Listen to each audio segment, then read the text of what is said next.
Feliz y bendecido día, aprendiendo un curso de milagros. El secreto de la verdadera oración es olvidarte de las cosas que crees necesitar. Pedir algo específico es igual que ver el pecado primero y luego perdonarlo. Del mismo modo, al orar pasas por alto tus necesidades específicas, tal como las ves, y las dejas en manos de Dios. Ahí se convierten en los regalos que le haces, pues le dicen que no antepondrás otros dioses a Él, ni que quieres otro amor que el suyo. Este libro es un comienzo, no un final.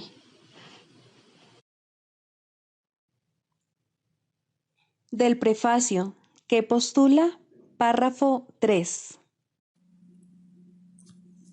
Del conocimiento y de la percepción surgen dos sistemas de pensamiento distintos que se oponen entre sí en todo.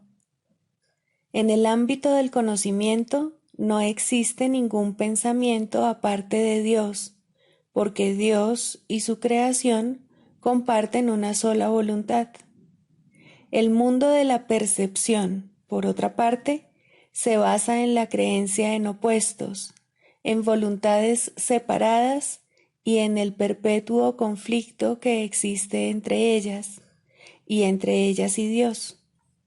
Lo que la percepción ve y oye parece real porque sólo admite en la conciencia aquello que concuerda con los deseos del perceptor. Esto da lugar a un mundo de ilusiones, mundo que es necesario defender sin descanso, precisamente porque no es real. Introducción. Este es un curso de milagros, es un curso obligatorio. Solo el momento en que decides tomarlo es voluntario. Tener libre albedrío no quiere decir que tú mismo puedas establecer el plan de estudios. Significa únicamente que puedes elegir lo que quieres aprender en cualquier momento dado. Este curso no pretende enseñar el significado del amor, pues eso está más allá de lo que se puede enseñar. Pretende, no obstante, despejar los obstáculos que impiden experimentar la presencia del amor, el cual es tu herencia natural. Lo opuesto al amor es el miedo, pero aquello que todo lo abarca no puede tener opuestos. Este curso puede, por lo tanto, resumirse muy simplemente de la siguiente manera. Nada real puede ser amenazado. Nada irreal existe. En esto radica la paz de Dios.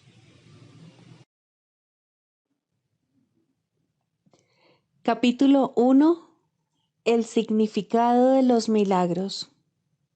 Primero, principios de los milagros. Principio 35. Los milagros son expresiones de amor, pero puede que no siempre tengan efectos observables. Capítulo 5.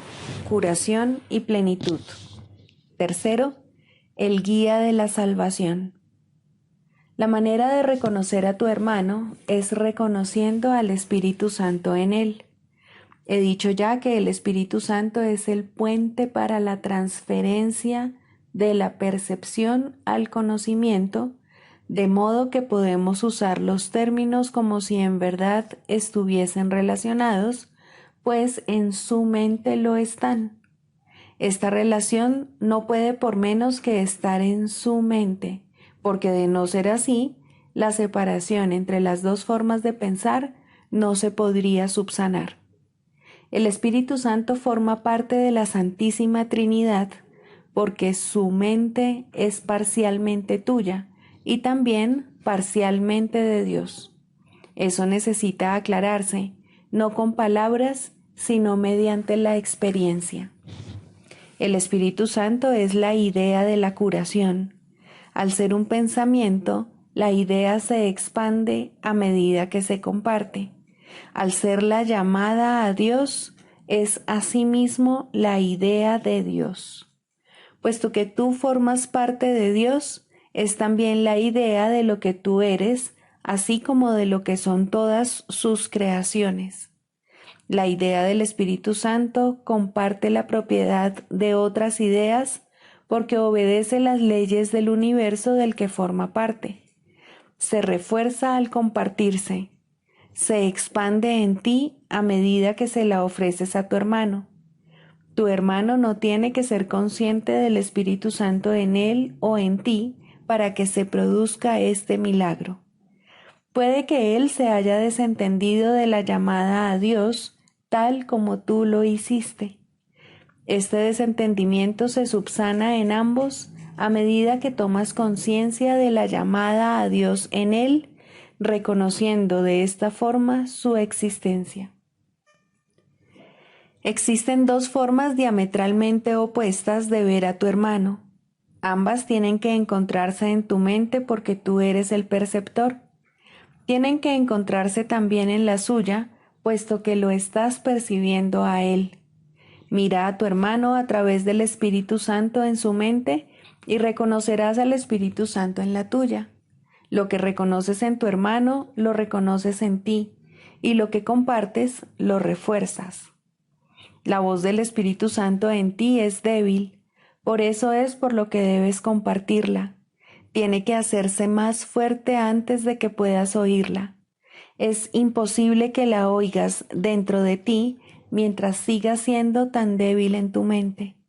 No es que de por sí sea débil, sino que está limitada por tu renuencia a oírla. Si cometes el error de buscar al Espíritu Santo únicamente en ti, tus pensamientos te asustarán, ya que al adoptar el punto de vista del ego, estarás emprendiendo un viaje que le es ajeno al ego, utilizándolo a él de guía. Esto no puede sino producir miedo. Las demoras pertenecen al ámbito del ego porque el tiempo es un concepto suyo. En la eternidad, tanto el tiempo como las demoras carecen de sentido. He dicho anteriormente que el Espíritu Santo es la respuesta de Dios al ego. Todo lo que el Espíritu Santo te recuerda está en directa oposición a las nociones del ego, pues las percepciones verdaderas y las falsas se oponen entre sí. La tarea del Espíritu Santo es deshacer lo que el ego ha hecho. Lo deshace en el mismo nivel en que el ego opera, pues, de otro modo, la mente sería incapaz de comprender el cambio.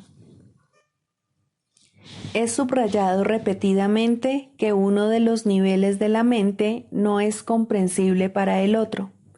Lo mismo ocurre con el ego y el Espíritu Santo, con el tiempo y la eternidad.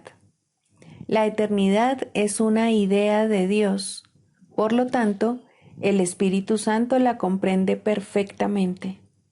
El tiempo es una creencia del ego, por lo tanto, la mente inferior, el dominio del ego, la acepta sin reservas.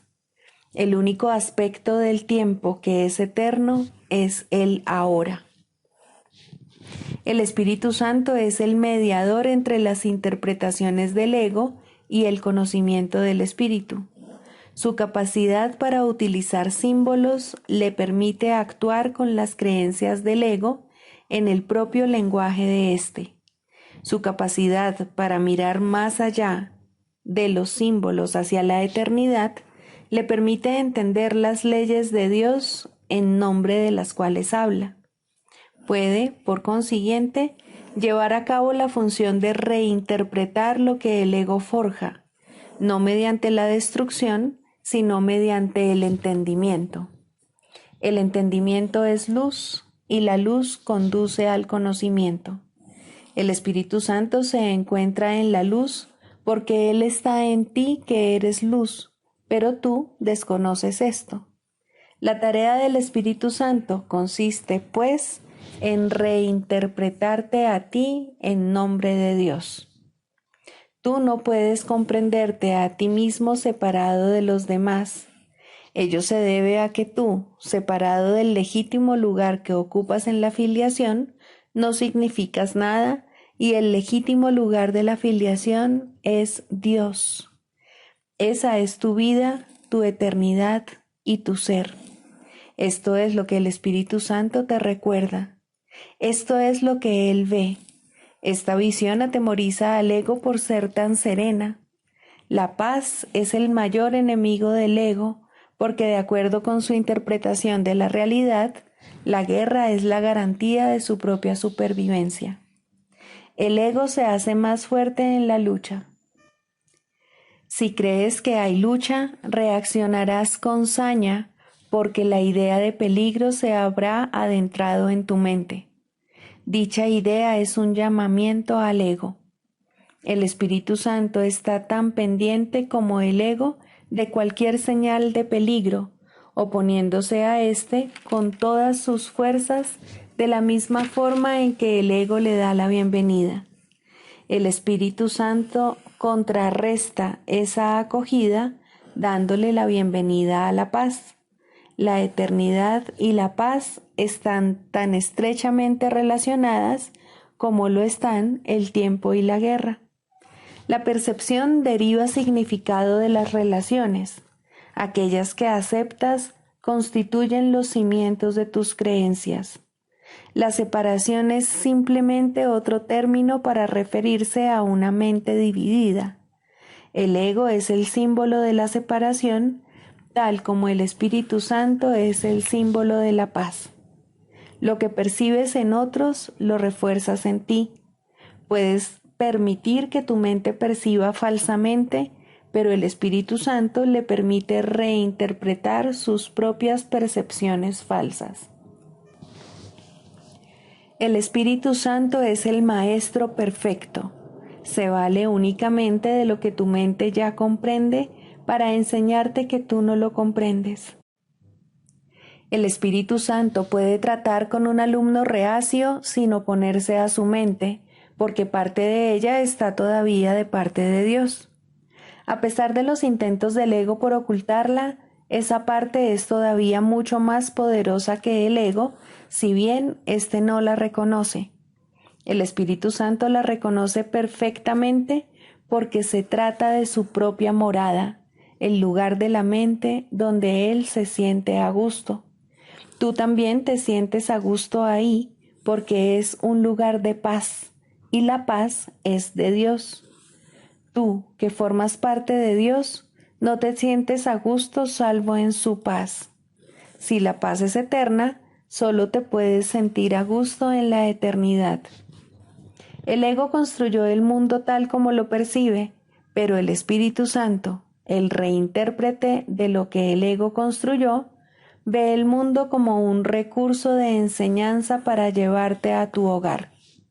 El Espíritu Santo tiene que percibir el tiempo y reinterpretarlo como eterno. Tiene que llevar a cabo su labor mediante el uso de opuestos, porque tiene que operar para una mente y con una mente que está en oposición. Haz todas las correcciones que tengas que hacer. Procura aprender y mantén una actitud receptiva con respecto al aprendizaje. Tú no creaste la verdad, pero la verdad puede todavía hacerte libre. Contempla todo tal como el Espíritu Santo lo contempla y entiende todo tal como Él lo entiende. Su entendimiento evoca a Dios en memoria mía. El Espíritu Santo está siempre en comunión con Dios y forma parte de ti. Él es tu guía a la salvación porque recuerda lo pasado y lo que ha de venir y lo trae al presente. Él mantiene ese regocijo en tu mente con gran ternura y solo te pide que lo incrementes compartiéndolo en nombre de Dios, de modo que su júbilo se incremente en ti.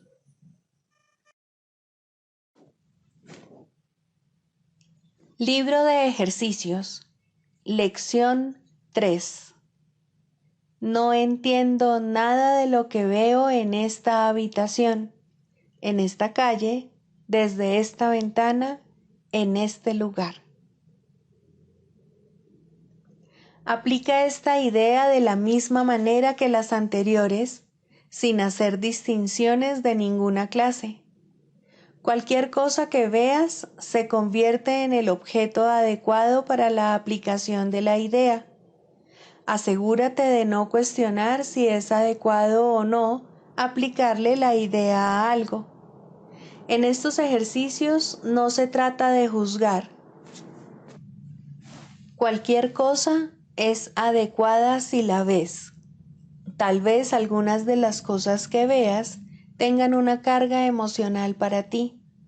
Trata de dejar a un lado esos sentimientos y simplemente aplícales la idea tal como se la aplicarías a cualquier otra cosa. El objetivo de los ejercicios es ayudarte a despejar la mente de todas las asociaciones del pasado para que puedas ver las cosas exactamente tal como se presentan ante ti ahora, y también para que te des cuenta de lo poco que realmente entiendes acerca de ellas. Es esencial, por lo tanto, que tu mente se mantenga perfectamente receptiva y libre de juicios al seleccionar las cosas a las cuales vas a aplicar la idea del día. A tal efecto, una cosa es como cualquier otra, igualmente adecuada y, por lo tanto, igualmente útil.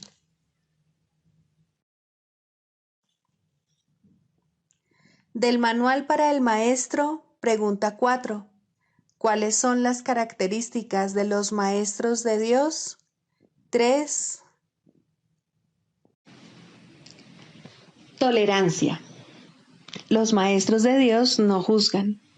Juzgar es ser deshonesto, pues es asumir un papel que no te corresponde. Es imposible juzgar sin engañarse uno a sí mismo. Juzgar implica que te has engañado con respecto a tus hermanos. ¿Cómo entonces no te ibas a haber engañado con respecto a ti mismo? Juzgar implica falta de confianza, y la confianza sigue siendo la piedra angular de todo el sistema del pensamiento del Maestro de Dios. Si la pierde, todo su aprendizaje se malogra. Sin juicios, todas las cosas son igualmente aceptables, pues en tal caso, ¿quién podría juzgarlas? Sin juicios, todos los hombres son hermanos, pues en ese caso, ¿quién se encontraría aparte? Juzgar destruye la honestidad y quebranta la confianza. El Maestro de Dios no puede juzgar y al mismo tiempo espera aprender.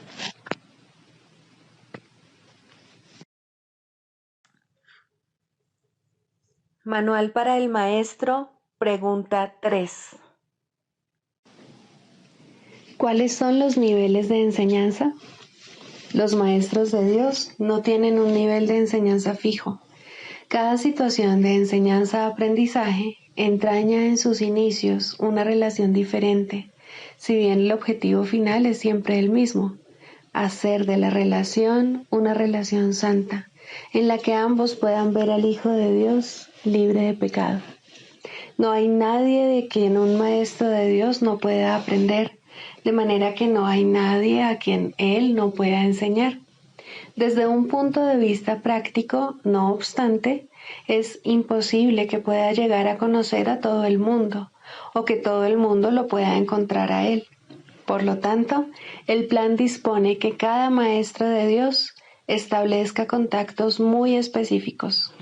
En la salvación no hay coincidencias. Los que tienen que conocerse se conocerán, ya que juntos tienen el potencial para desarrollar una relación santa. Están listos el uno para el otro.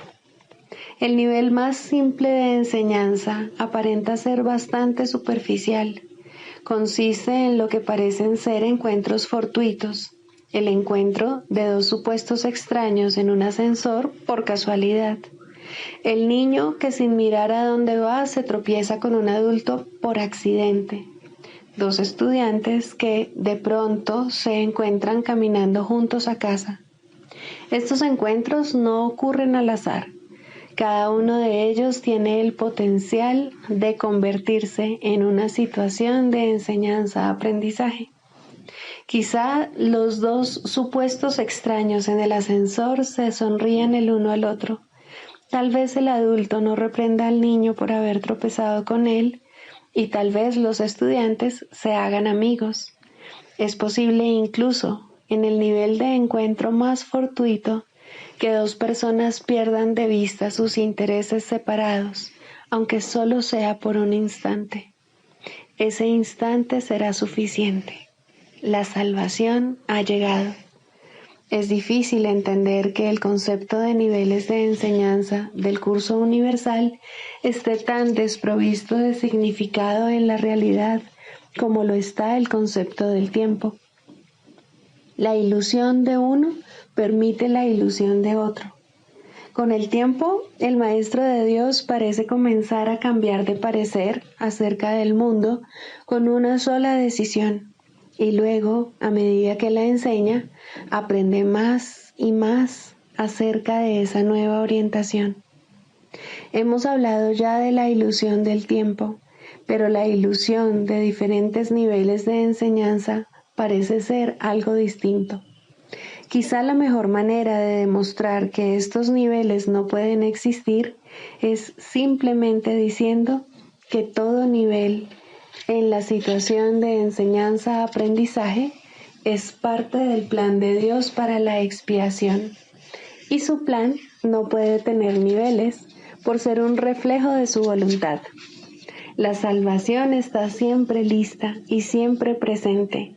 Los maestros de Dios operan en diferentes niveles, pero el resultado es siempre el mismo. Cada situación de enseñanza-aprendizaje es máxima en el sentido de que cada persona involucrada aprende lo máximo que puede de la otra en ese momento.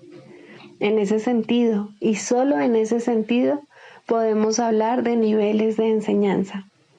Si usamos esta definición de niveles de enseñanza, el segundo nivel es una relación más prolongada en la que, por algún tiempo, dos personas se embarcan en una situación de enseñanza-aprendizaje bastante intensa y luego parecen separarse. Al igual que en el primer nivel, estos encuentros no son por casualidad, ni lo que aparenta ser al final de la relación es realmente un final. Una vez más, cada uno de ellos aprendió lo máximo posible durante el tiempo que estuvieron juntos. Los que se han conocido, no obstante, volverán algún día a encontrarse, pues el destino de toda relación es hacerse santa. Dios no se equivoca con respecto a su Hijo. El tercer nivel de enseñanza se da en relaciones que, una vez formadas, son de por vida. En estas situaciones de enseñanza-aprendizaje se le provee a cada persona de un compañero de aprendizaje determinado que le ofrece oportunidades ilimitadas de aprender. Por lo general, no hay muchas relaciones de este tipo, ya que su existencia implica que las personas en cuestión han alcanzado simultáneamente un nivel en el que el equilibrio entre aprendizaje y enseñanza es perfecto. Esto no significa que necesariamente se den cuenta de ello. De hecho, en la mayor parte de las ocasiones no se dan cuenta. Puede que incluso haya bastante hostilidad entre ellos por algún tiempo, o tal vez de por vida, mas si así lo deciden, tienen ante sí la lección perfecta y pueden aprenderla. Y si deciden aprenderla, se convierten en los salvadores de los maestros que flaquean y que incluso parecen fracasar. Es imposible que un maestro de Dios no encuentre la ayuda que necesita.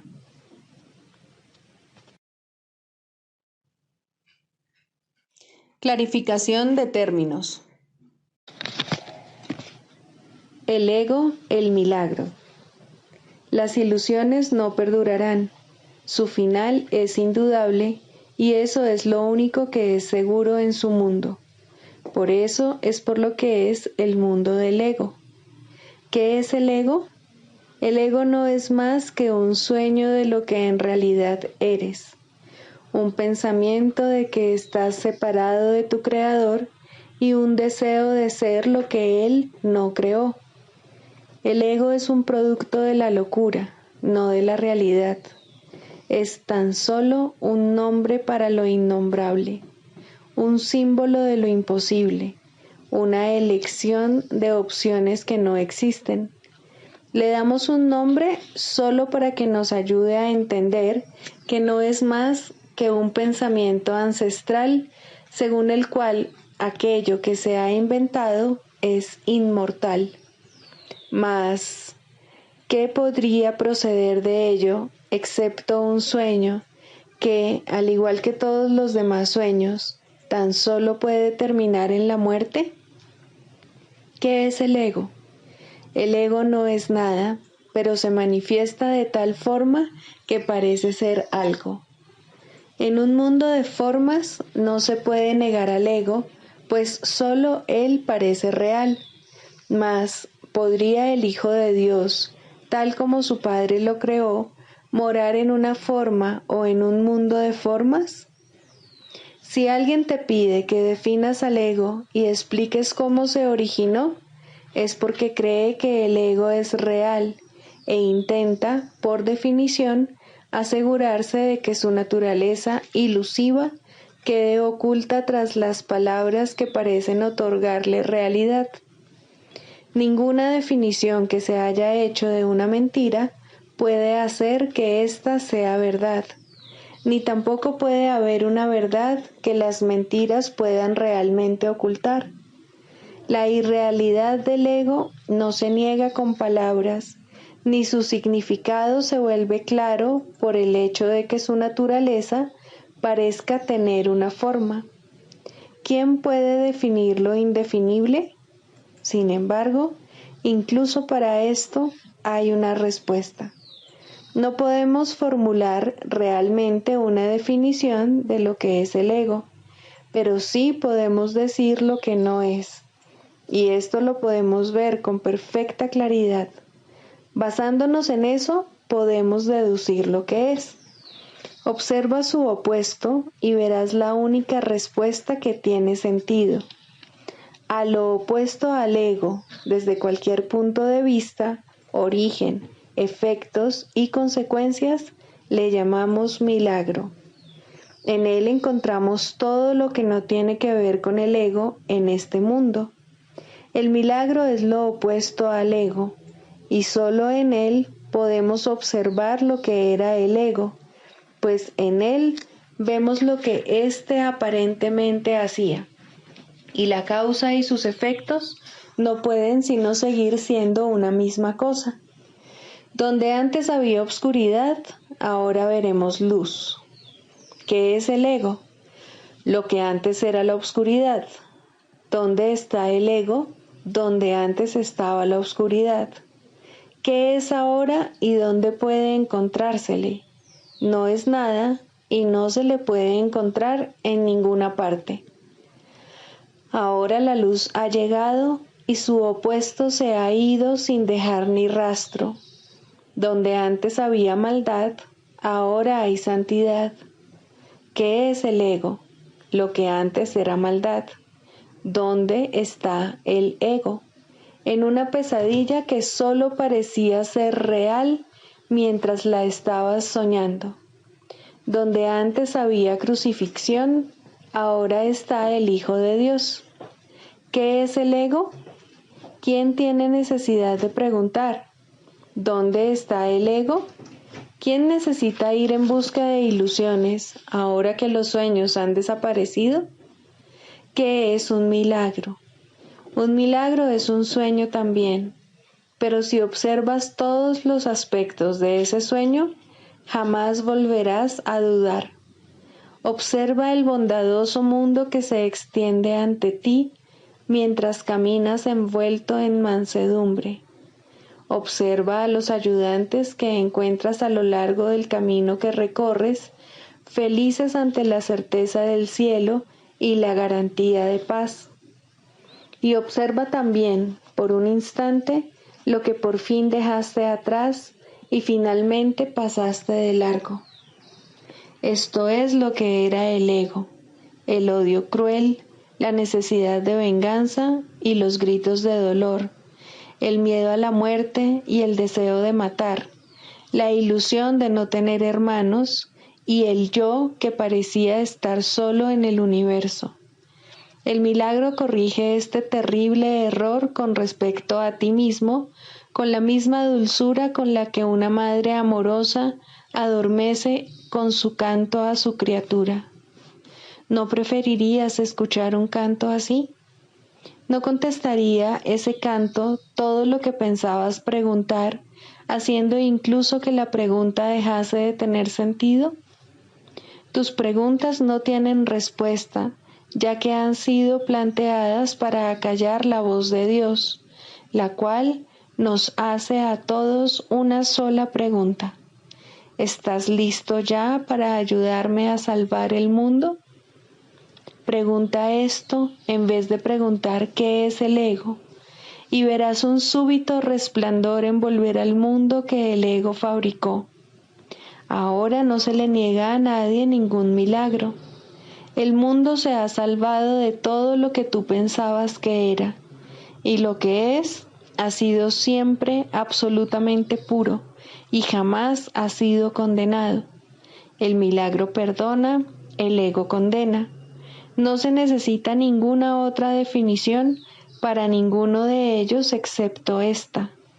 Mas, ¿qué definición podría ser más cierta o estar más a tono con lo que es la salvación?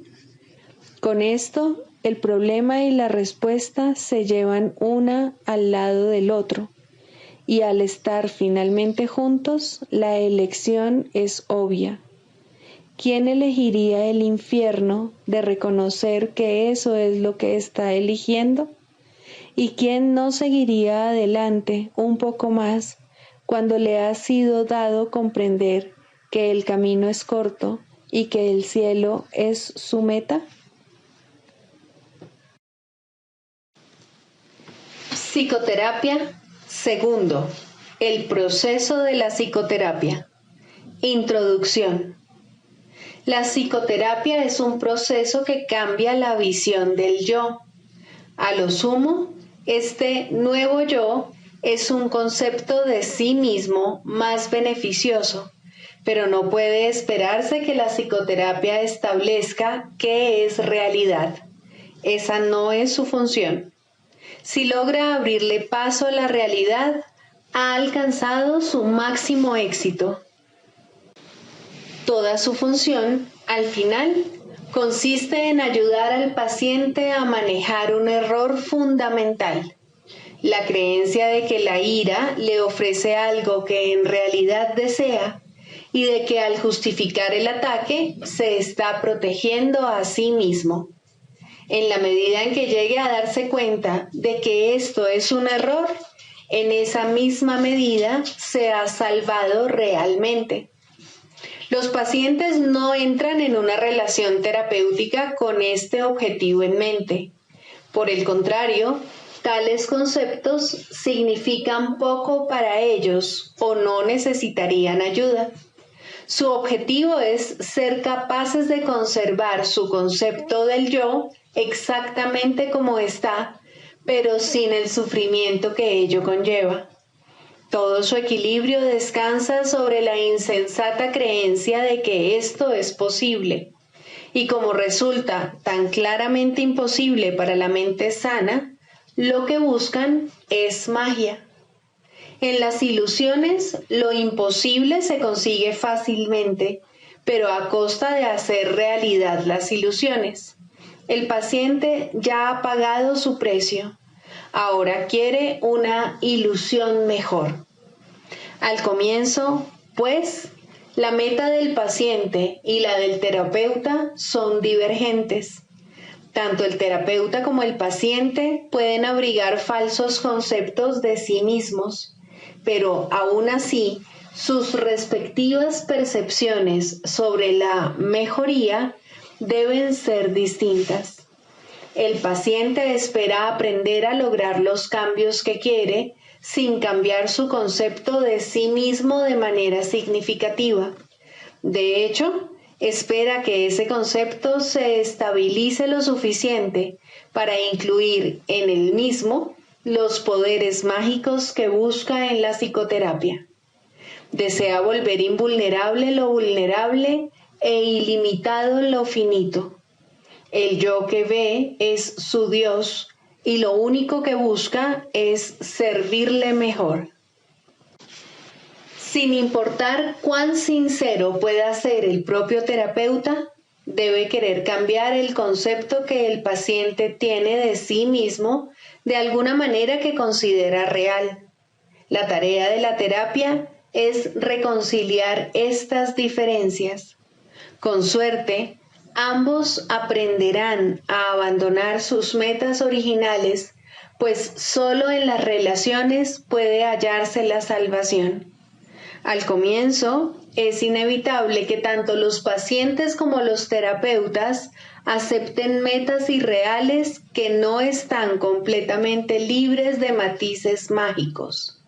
Finalmente, estas se abandonarán en las mentes de ambos. El canto de la oración.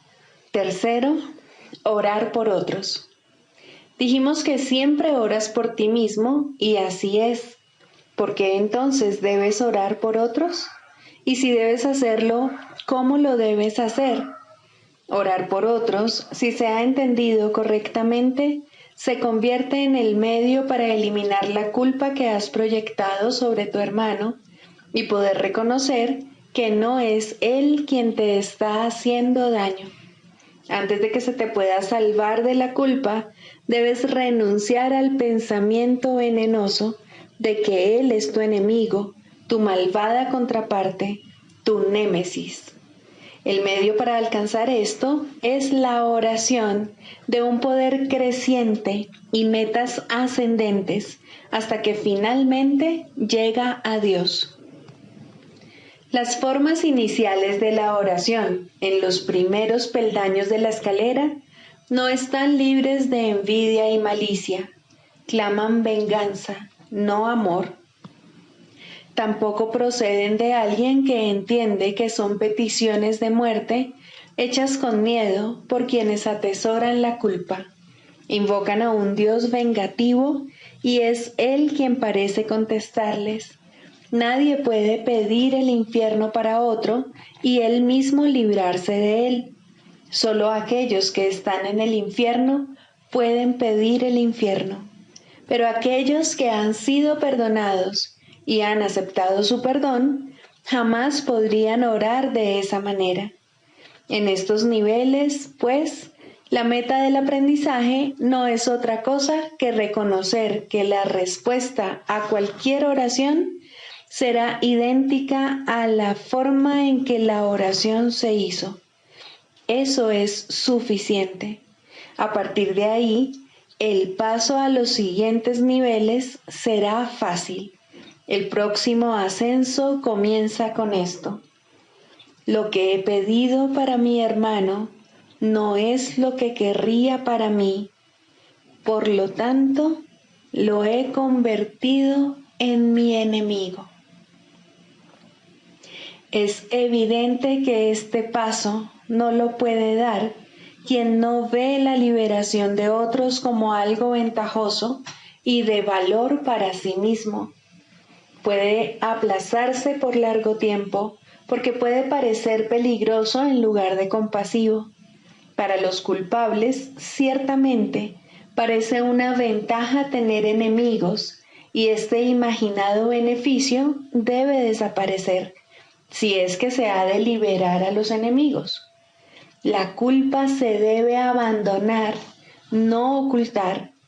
Esto no se puede hacer sin cierto dolor y tener un atisbo de la naturaleza misericordiosa de este paso puede llevar por algún tiempo a un profundo retraimiento en el miedo, pues las defensas del temor son temibles en sí mismas y cuando se reconocen traen el miedo con ellas.